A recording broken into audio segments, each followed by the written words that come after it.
Sean muy bienvenidos, queridos escuchas. Este es el noveno episodio del podcast Desde el Umbral, un espacio para hablar de transición energética y cambio climático. Muchas gracias por estar con nosotros. El día de hoy contamos con un espectacular invitado. Juntemos únicamente una enorme capacidad de análisis, una gran habilidad de síntesis, agregue usted un poco de sarcasmo, complementémoslo con un gran ser humano y aún un mejor amigo. ¿Y qué nos queda? Que obtenemos ni más ni menos que a Gonzalo Monroy. Gonzalo es un consultor con 21 años de experiencia en el sector energético mexicano. Algunas áreas de su especialización son regulación, legislación, logística, desarrollo y operación de proyectos, así como análisis económico y de riesgos. En 2012 fundó GIMEC, donde ha asesorado a empresas nacionales e internacionales. Actual colaborador de los periódicos El Financiero, Reforma, CNN, The Economist, Financial Times, Reuters, Wall Street Journal, Oil and Gas Journal y más. Con esto comenzamos. Desde el Umbral, con Viviana Patiño y David Rosales, un podcast sobre la transición energética y el cambio climático. Bienvenidos.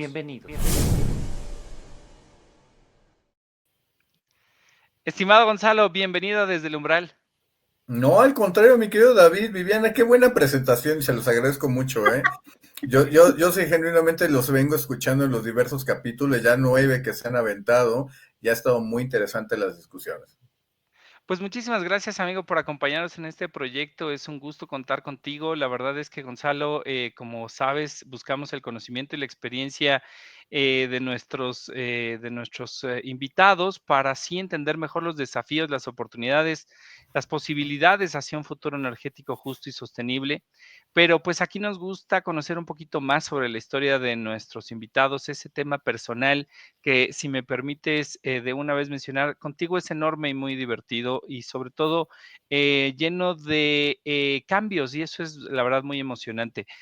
Para nuestro público joven que quiere saber cómo construir una carrera exitosa en el sector energético, cuéntanos, vaya, tú fuiste en algún momento funcionario, colaboraste en empresas específicas de energía, ya llevas muchos años como consultor. ¿Cómo empezó tu carrera, amigo?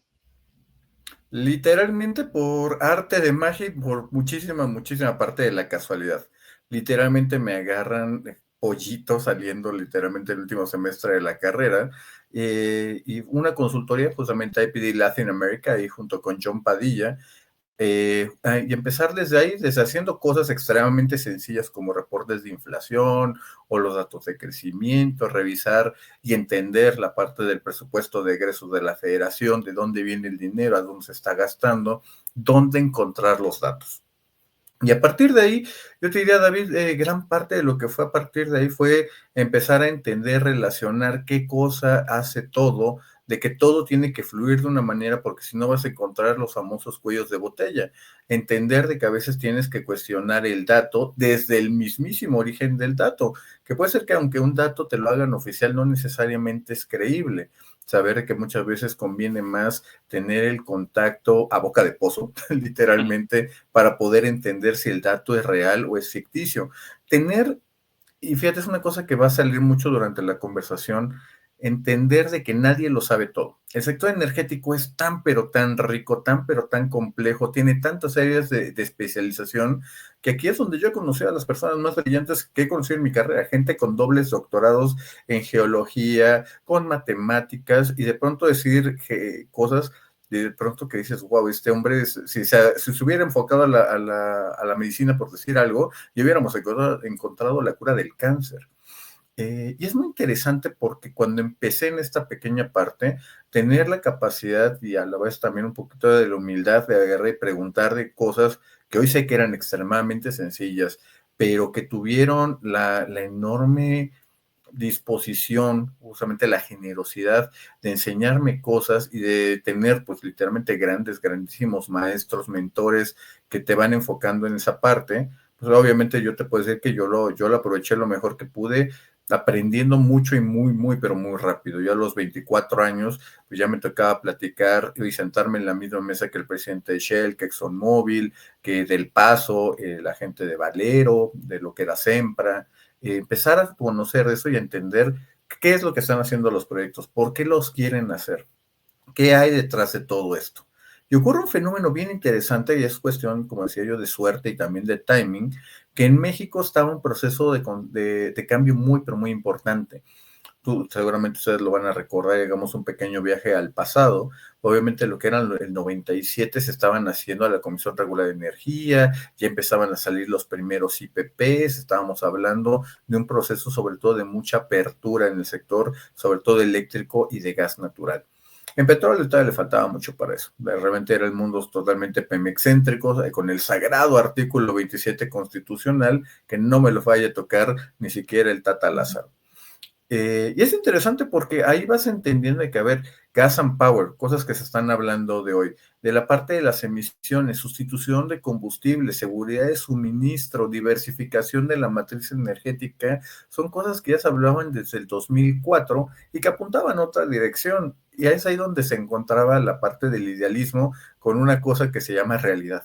Entender que, por ejemplo, el gobierno mexicano no tenía dinero suficiente y la forma en que le daban la vuelta para que las luces siguieran prendidas en gran parte del país, pues era con lo que teníamos al alcance de la mano, que eran los famosos esquemas de autogeneración, bueno, autoabastecimiento, cogeneración, el productor privado de energía o independiente de energía, los IPPs, exportación, importación, y de ahí entender de que, a ver, cómo es un proceso de licitación.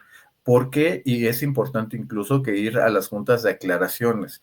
Muchas veces lo que quedaba en las juntas de aclaraciones no es todo lo que se había dicho en la reunión. Acudir, por ejemplo, y entender por qué existía el testigo social, cuál es su función, para qué se estaban haciendo.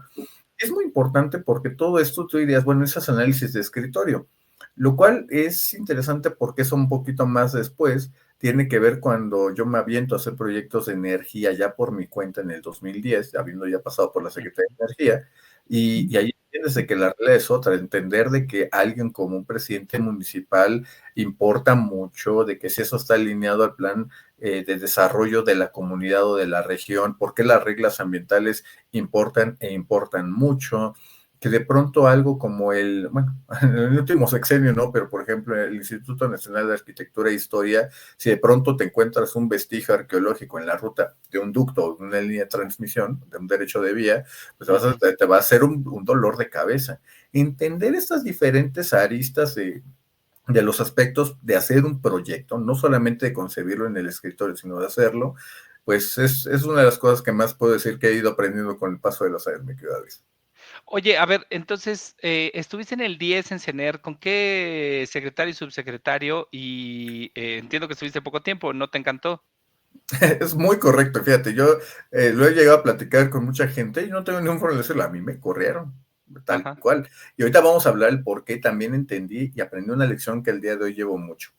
En ese momento me tocó estar todavía con Georgina Kessel al frente, Ujú. Mario Gabriel Budebo en hidrocarburos, y quien me invita a participar y a colaborar con él era Juan Carlos Cepeda, que después sería el comisionado presidente de la CNH.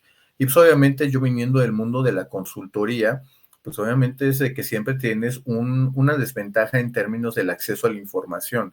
Obviamente llegar al gobierno, tener este acceso a información directo a Pemex o a CFE, pues es literalmente como llegar a Candyland y ser un chamaco goloso. Obviamente la información que puedes tener de primera mano, de conocer a muchísima gente, que a la postre pues es gente que también siguió avanzando muchísimo dentro de cada una de sus carreras. Es muy interesante porque ahí es un fenómeno muy interesante el de 2009, 2010, yo salgo en 2010, tiene que ver con que pues gran parte de ese equipo venía mucho de la CONSAR o venía de Hacienda, no tenían como tal un background económico y mucho menos energía. ¿Qué termina pasando? Pues yo vengo de la consultoría, yo sé, el de la parte de energía, y de pronto a mí me tocaba hacer, no quiero hacer o ponerme estrellitas de más muy merecidas, pero a mí me toca hacerles como que, a ver, el problema en Burgos es que es gas natural y es no asociado, no tenemos líquidos. ¿Cómo vamos a desarrollar esto? Bueno, en ese momento Sergio Guaso en Pemex estaba aventando los contratos de servicios múltiples, todo a precios alzados, o sea, son mamotretos que eran literalmente tabiques de más de 400, 500 hojas en los anexos de los precios alzados. ¿Cómo se califica un contrato así? ¿Cómo se hace el financiamiento? ¿Cómo se estructura? Todo ese tipo de cosas era lo que yo traía a la mesa, ¿no? Y habíamos organizado algo muy padre, que eran justamente equipos de trabajo. A mí me tocó ser el director general adjunto de planeación. Y yo hice un fenómeno que fue muy interesante, porque de un lado estaba la gente técnica, la gente de los geólogos, ingenieros petroleros, que aprobaban toda la parte, digamos, que de la talacha, y tenías un otro grupo que era el más económico, de que si esto tiene sentido, cómo vamos a hacer que este proyecto jale, pero en términos de que no se estaban hablando uno con el otro. Y yo lo que hice justamente en los momentos de que, a ver, vamos a trabajar en pares. Por cada geólogo, por cada gente de ciencias de la tierra, por cada petrolero, va a haber un económico, para entender una realidad incuestionable. Todo proyecto, no importa qué precioso y bello sea, necesita tener lógica económica. De otra forma, no se hace. Y por el otro lado, el económico no va a entender a veces de cosas que pueden ser físicamente imposibles de hacer. Obviamente entender estas dos variaciones, obviamente complementa un equipo de trabajo muy, pero muy bueno. Y ahí viene justamente la parte del por qué yo me voy de CENER y por qué me corren. Y en ese momento Mario Gabriel Budevo estaba, pues básicamente, estaba en el proyecto más importante que traía Pemex, era Chicontepec. Y a mí me avientan ese precioso problemita, me lo mandan a mí, porque pues, yo soy el que sabía. Yo ya sabía, por ejemplo, de los contratos que había sacado Pemex con Schlumberger, contratos que en su momento era de los más grandes que había firmado la petrolera, más de 1,500 pozos por más de 1,500 millones de dólares. Era una cosa impresionante. Y la idea era básicamente hacer del estado de Veracruz prácticamente un queso gruyere. Estamos hablando de perforaciones de más de 800 pozos al año. Obviamente era un plan inconcebible, ¿no? Es muy interesante porque en ese momento empieza justamente estas reuniones semanales para darle el briefing al subsecretario de cuál es el avance de los proyectos.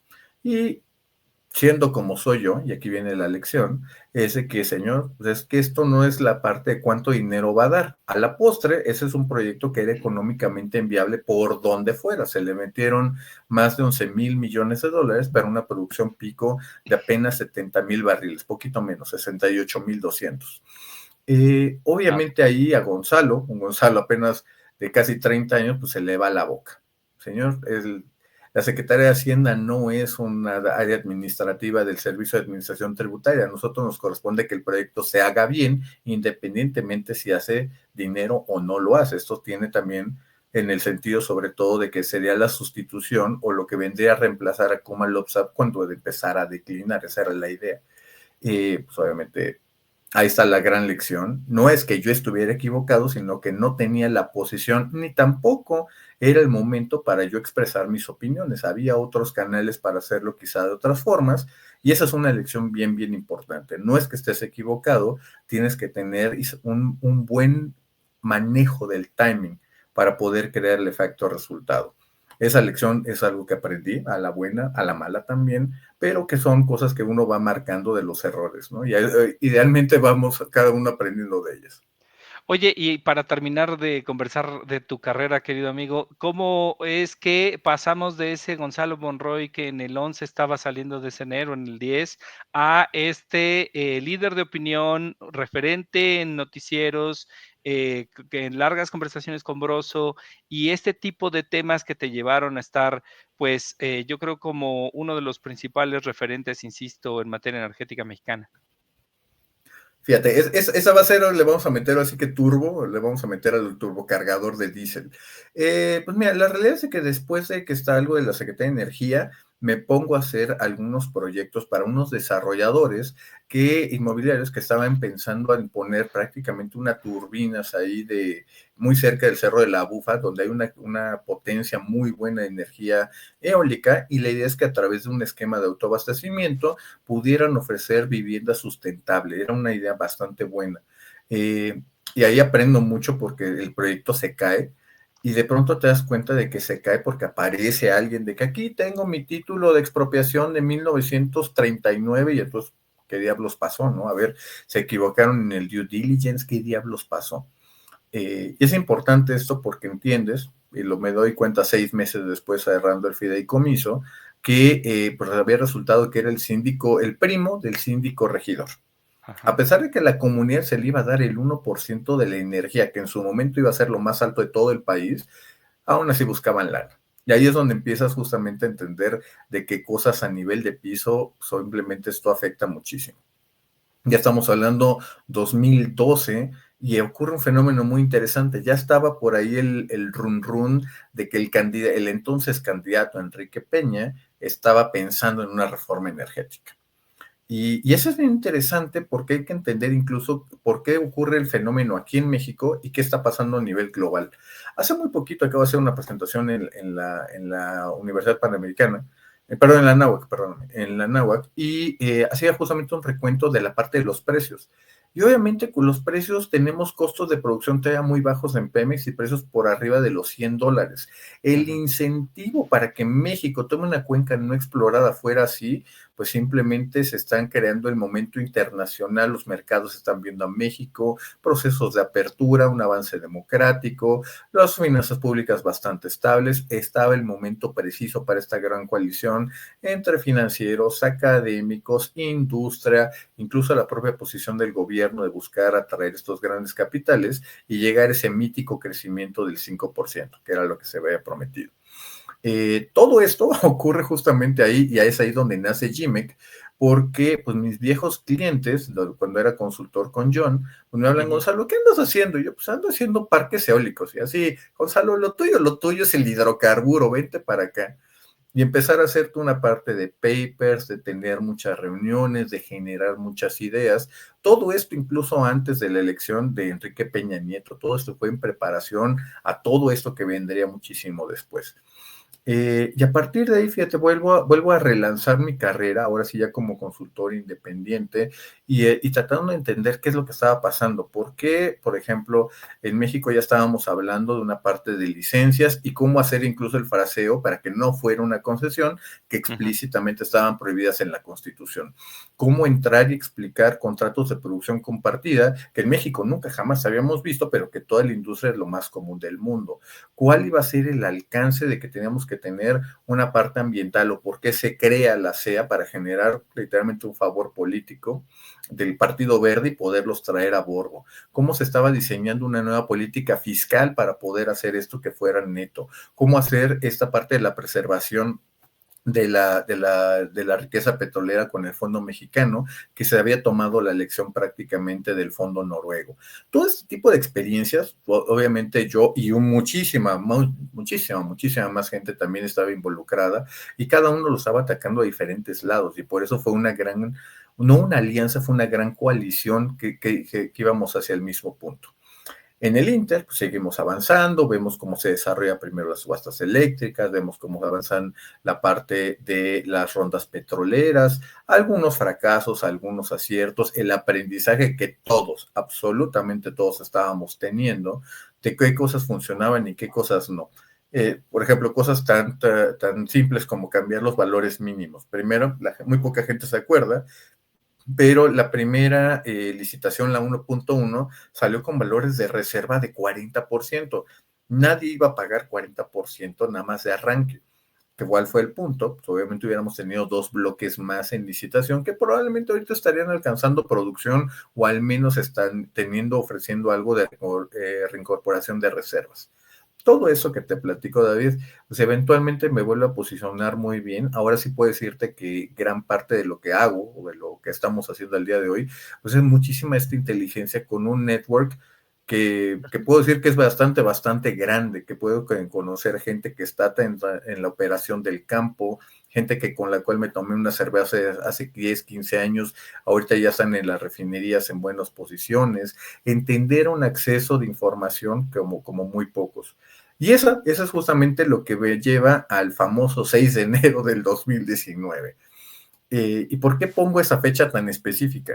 Porque ahí fue justamente donde una de las primeras acciones de Andrés Manuel López Obrador fue justamente este golpe brutal, bueno, no brutal, pero sobre todo muy contundente para el robo de combustible, mal llamado huachicol.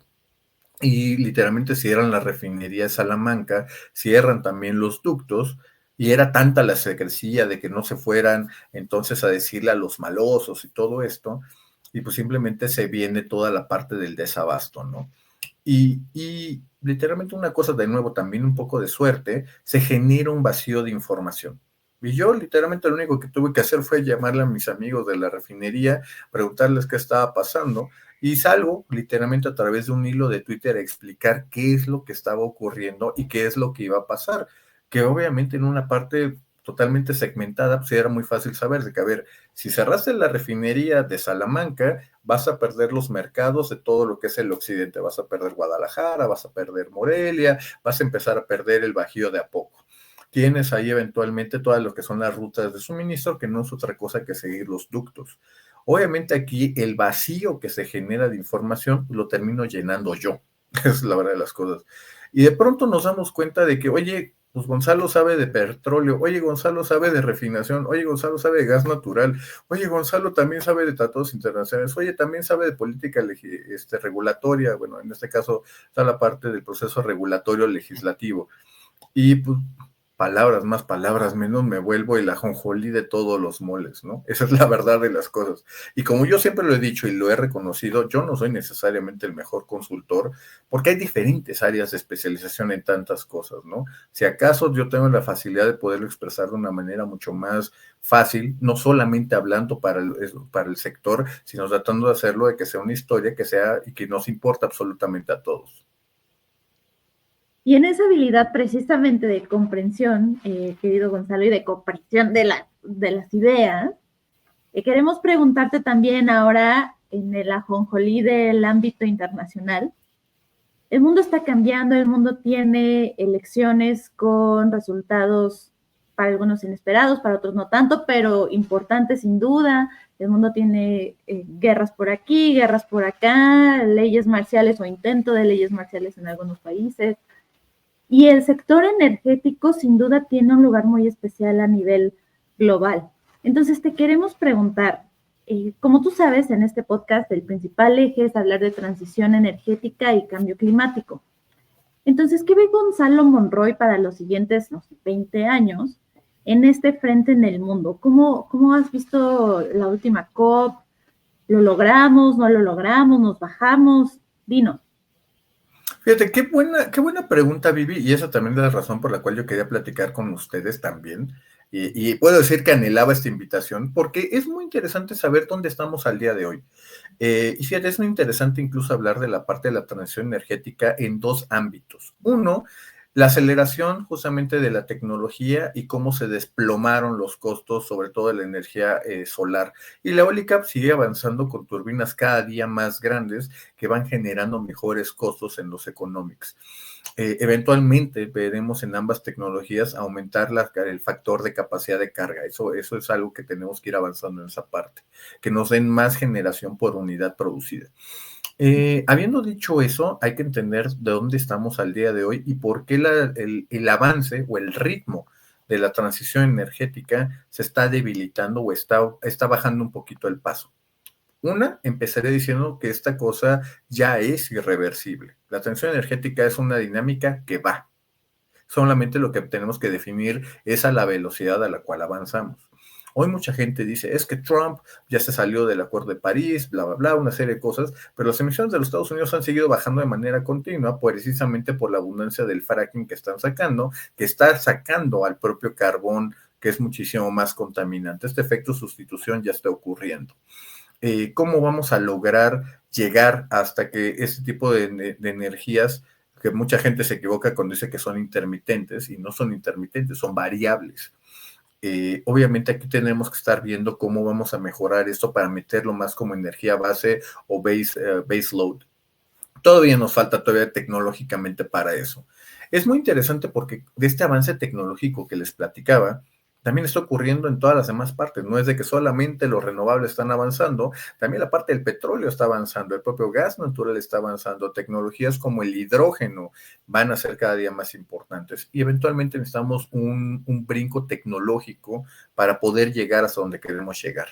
Y ahí es donde nos detenemos y hay que poner siempre, yo lo digo, muy bien los pies en la tierra. Entender, por ejemplo, que sí, de lo que se trata, por ejemplo, con la electrificación del transporte, pues estamos bajando la producción o en ese caso la demanda de los combustibles como la gasolina y el diésel.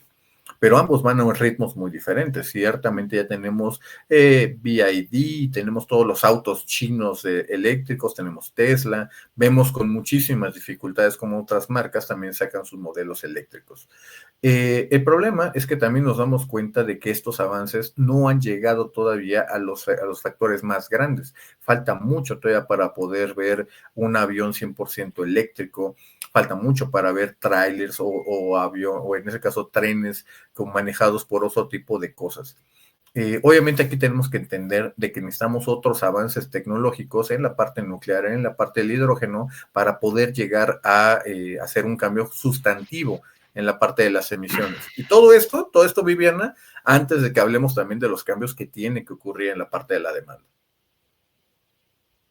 Claro, y en México, Gonzalo, particularmente en el proceso de transición energética, ¿cómo visualizas tú los siguientes 20 años? En particular, digo, sabemos que al día de hoy que estamos grabando este podcast todavía no tenemos regulación secundaria, probablemente venga el siguiente año, ya en 2025, pero ¿cómo ve Gonzalo avanzando el proceso de transición energética en lo local, en lo federal? ¿Hay oportunidades suficientes? ¿Son los procesos los que van a tener que ser innovadores? Ni modo hasta que haya cambio de sexenio. ¿Qué nos espera? Mira, qué bueno que hacemos esa pregunta porque aquí es donde podemos futurear un poquito y sobre todo sobre bases muy aterrizadas. La primera es que las necesidades que tenemos son altísimas. Lo he dicho en algunas otras entrevistas. Donde estamos en el problema del 2024 es que tenemos la demanda de 2024 con la infraestructura de 2019. Apenas estamos empezando a construir o terminando ya las plantas eléctricas para la generación. Nos hace falta muchísimo en términos de la transmisión. Y el problema es que todos los retos nos hace falta muchísimo dinero. Todo esto incluso te diría que también empezar pensando o ya teniéndolo en la mesa de cómo vamos a ir adecuando el sistema energético, no solamente el eléctrico, sino energético, para los cambios generados por el cambio climático. Lo vimos con la tormenta invernal Uri, hemos visto, por ejemplo, las olas de calor, cómo derivan en apagones. ¿Cómo vamos a hacer esta adecuación? Yo creo que vienen de muchas cosas. Primero, de reconocer que el Estado solito no puede. Y eso eventualmente por una causa u otra tendremos que ver una mayor apertura y oportunidad para la inversión privada. Una inversión privada que con todos los cambios que hemos metido tan acelerados en la parte de protección de las inversiones, de certeza regulatoria y legislativa, obviamente no permiten este tipo de cosas. Yo te diría de que en el corto plazo vamos a estar administrando literalmente los apagones. Es lo que veo en el muy corto plazo. Veo también de que los sistemas más resilientes va a ser la autogeneración. Llámese en paneles solares, en hogares, en tortillerías, que ya me ha tocado verlo, en escuelas, y empezar a hacer las inversiones desde chiquitos, porque si de pronto CFE se le va la luz o no le alcanza, pues uno mantiene las luces prendidas a su propio costo. Obviamente podemos hablar de que esto destruye toda la narrativa de una justicia social a través de la energía, porque no todas estas tecnologías van a ser accesibles para una gran parte de la población. Obviamente aquí vamos a ir segmentando y diferenciando cada día más estas cosas.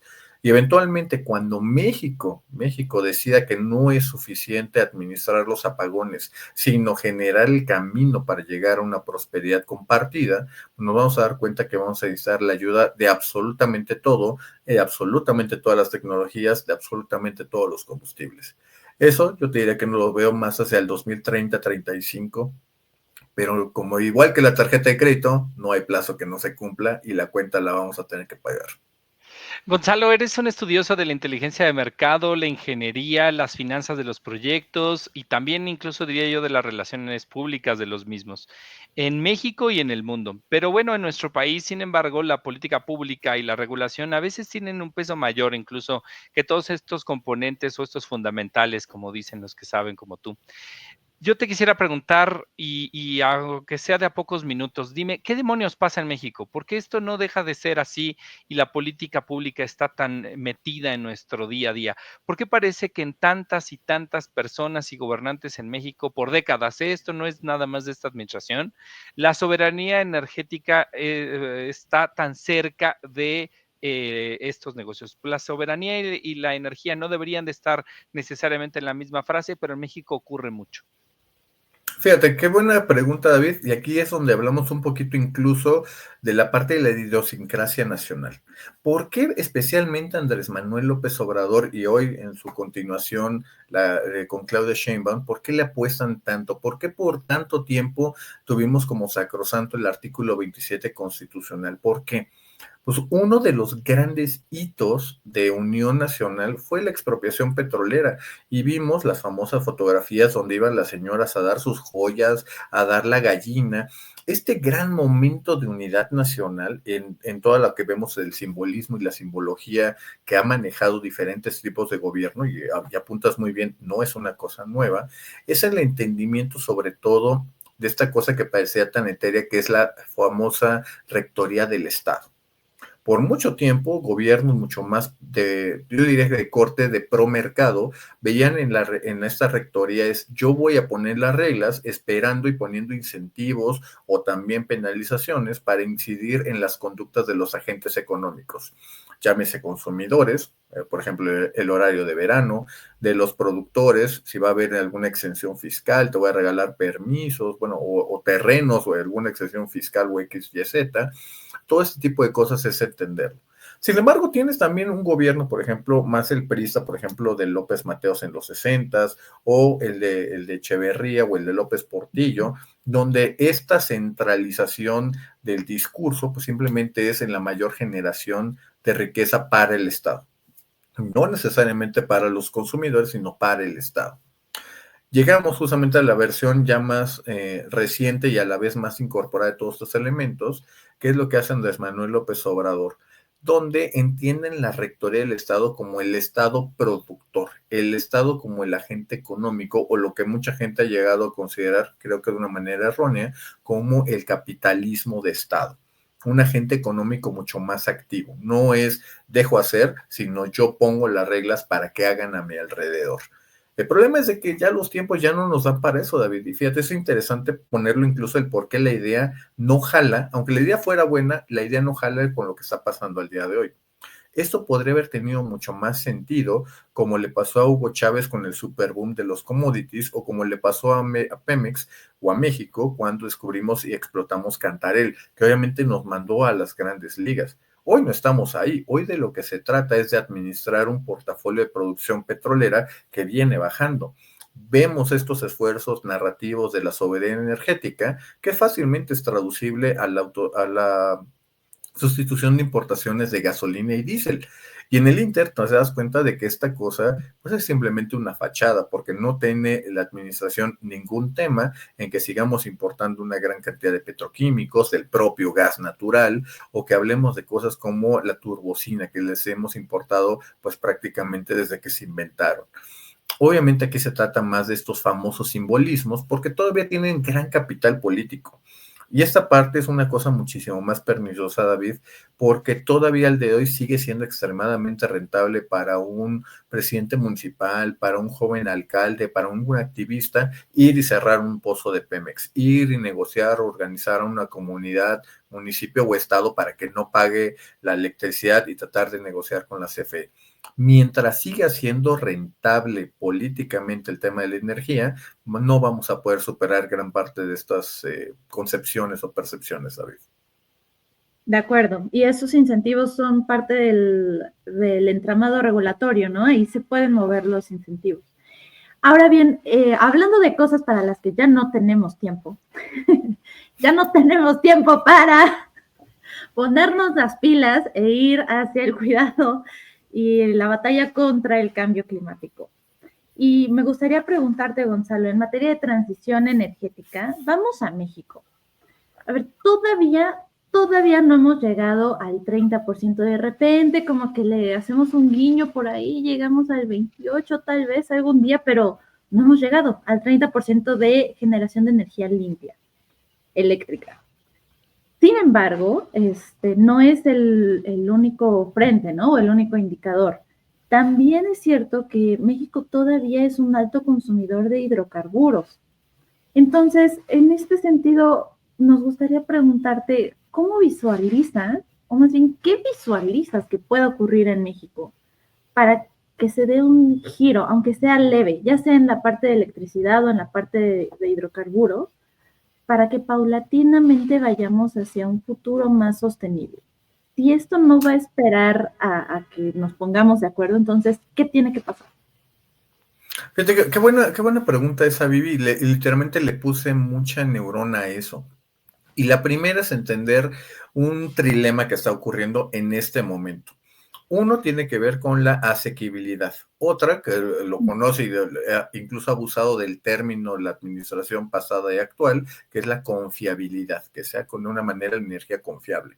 Y el último, tenemos que hablar de seguridad energética. Gran parte de lo que pasó con la invasión de Rusia a Ucrania pone de manifiesto que tienes que tener fuentes de suministro confiables. Algunas van a ser domésticas, de sacar tu energía in situ, otras de tener socios comerciales que te van a responder cuando sea el momento adecuado o cuando los necesites.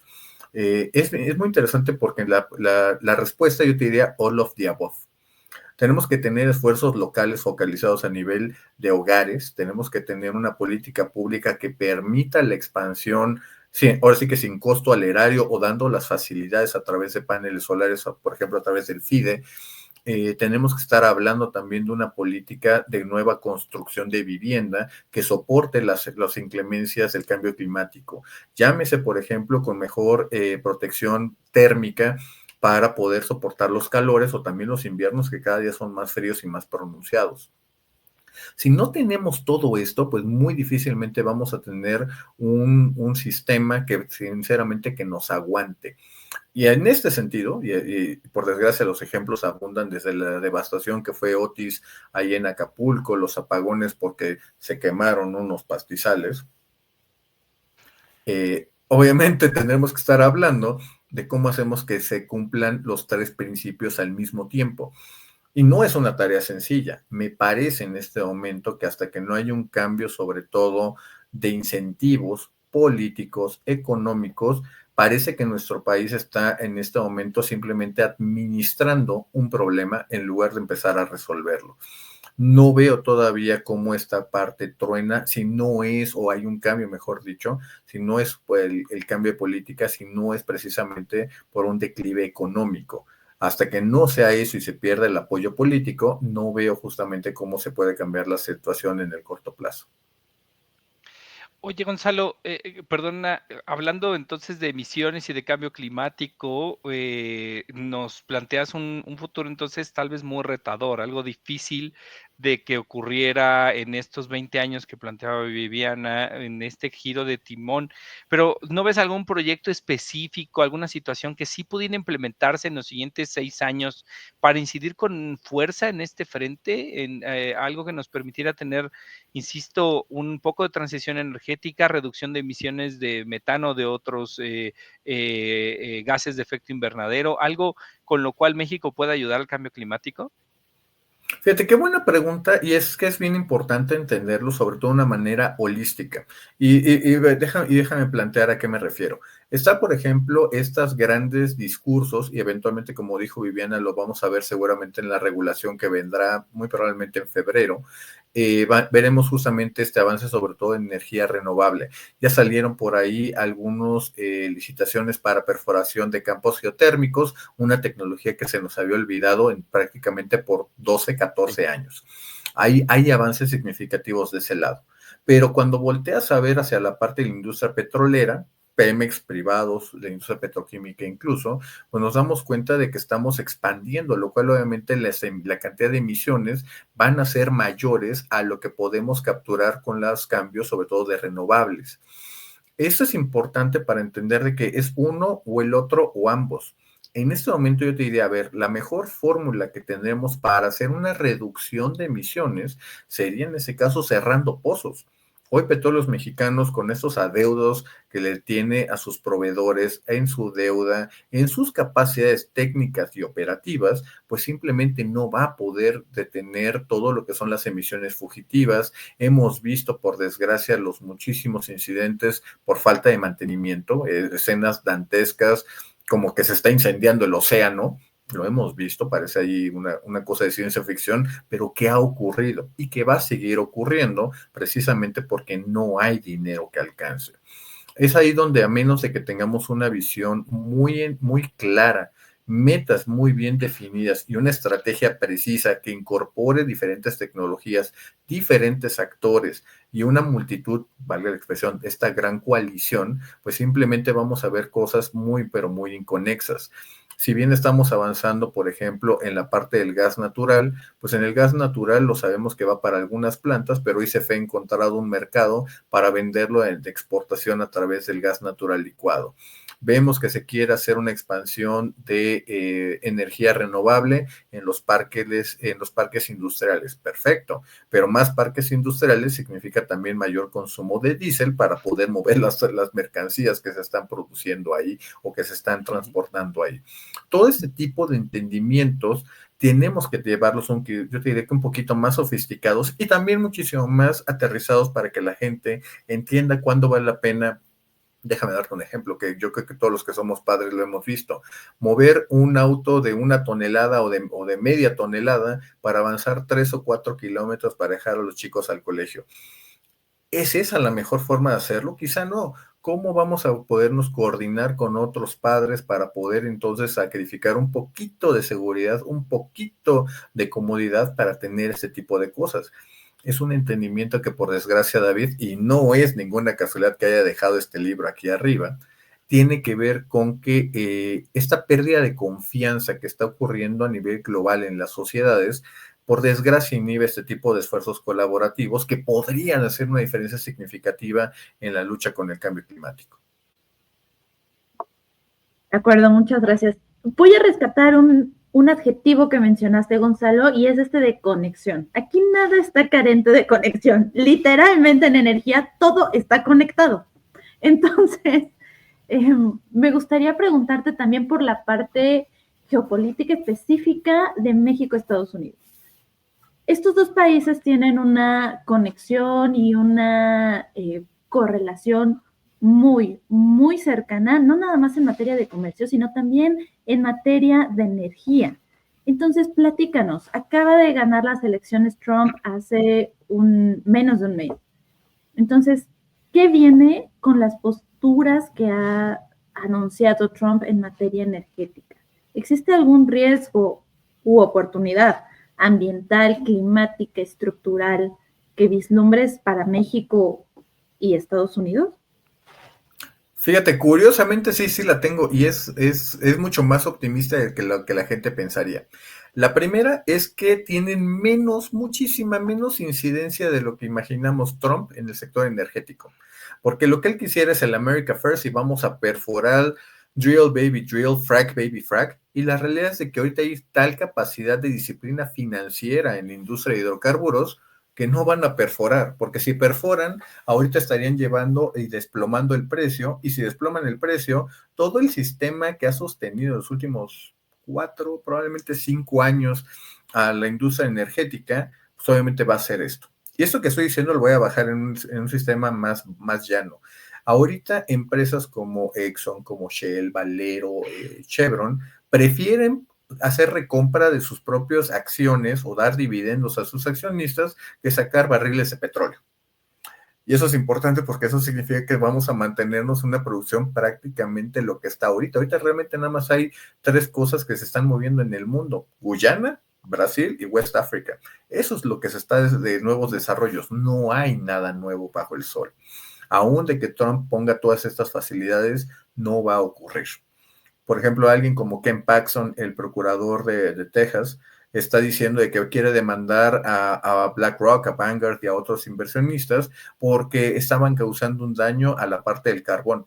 No, el carbón ya ahorita lo estamos dejando atrás porque hay tanto gas natural que incluso como en la parte del Permian es negativo, que tiene sentido económico hacerlo. Y no hay nada que puedan hacer para cambiarlo. Aunque le den subsidios al carbón, la época del carbón ya no va a ser, simplemente ya se fue. En este sentido es muy interesante porque uno de los asesores que pinta para ser el zar de la energía, que no necesariamente va a estar en el Departamento de Energía, habla de un 3%. Eso son 3 treces. 3% de GDP en energía para lograr 3 millones, un incremento, perdón, de 3 millones de empleos en el sector energético. Y es muy interesante porque cuando hablan de incrementar la producción en 3 millones de crudo equivalente, y la palabra clave es equivalente, Ajá. porque entonces nos damos cuenta que Estados Unidos va a tener todavía más gas natural y no tienen dónde sacarlo. Y México puede sostenerse muy bien y aprovechar y capitalizar, como ya ocurre en este momento con los ductos de Trailblazer y de Comanche, ahí en el corazón de Oaxaca, para capturar todo este gas natural a precios prácticamente irrisorios. México puede ser beneficiario directo para darle salida a la gran producción de gas natural que va a tener los Estados Unidos y sostener, literalmente hay gente que me debe decir, México, el consumo mexicano de ductos de gas natural sostiene prácticamente o explica hasta $1 entero del precio de Henry Hub, que es el índice de referencia. De ese tamaño puede ser la dependencia que tienen los gringos del consumo mexicano.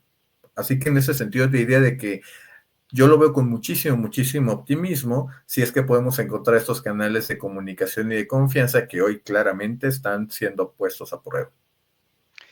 Maravilloso, mi querido Gonzalo, muchísimas, muchísimas gracias. Tú sabes que si de un tema a mí me gusta mucho conversar es de este del gas y la verdad es que me encantaría que tuviéramos más tiempo para abordarlo en una futura ocasión. También el tema de la deuda de Pemex y de CFE, pero hoy nos hemos lamentablemente quedado sin tiempo. Muchas gracias por estar con nosotros en Desde el Umbral. Al contrario, ha sido un gusto platicar con ustedes y de nuevo, eso es lo malo de que esto es casi como lo de Vicente Fernández. Si ustedes tienen preguntas, yo sigo contestando, ya saben cómo es esto. Maravilloso, Gonzalo, desde el Umbral. Este es un espacio creado para hablar de transición energética, en donde creemos fervientemente que tenemos un punto de vista privilegiado para observar cómo la humanidad llegó hasta aquí en materia energética y ambiental, pero también para tener una visión hacia un futuro sostenible para esta misma generación y las que vienen, gracias a tus comentarios y los de nuestros expertos. Un abrazo. Gracias a todos. Nos despedimos no nada más de este episodio, sino que este es el último episodio de 2024. Cerramos con broche de oro con nuestro invitadazo de hoy, Gonzalo Monroy. Así es que de parte de Desde el Umbral, David Rosales, Jaime que anda por ahí atrás, Gonzalo Monroy, nuestro invitado de hoy, muchísimas gracias por estarnos acompañando. Nos vemos en 2025 con muchos cambios en Desde el Umbral, pero queremos seguir platicando. No nos aguantamos las ganas, no nos agotamos los temas, ni las ideas, ni los argumentos, y seguiremos platicando de transición energética y cambio climático. Muchas gracias a todos. Hasta luego. Desde el Umbral. Con Viviana Patiño y David Rosales. Un nuevo espacio para la comprensión de los desafíos y soluciones en el camino hacia el futuro de la energía, con entrevistas a líderes y expertos del sector energético mexicano. Suscríbete al podcast en todas las plataformas de audio, incluyendo Spotify, Apple Podcast y Amazon Music. Síguenos en Twitter en @desdeelumbral. Producción a cargo de RH Media.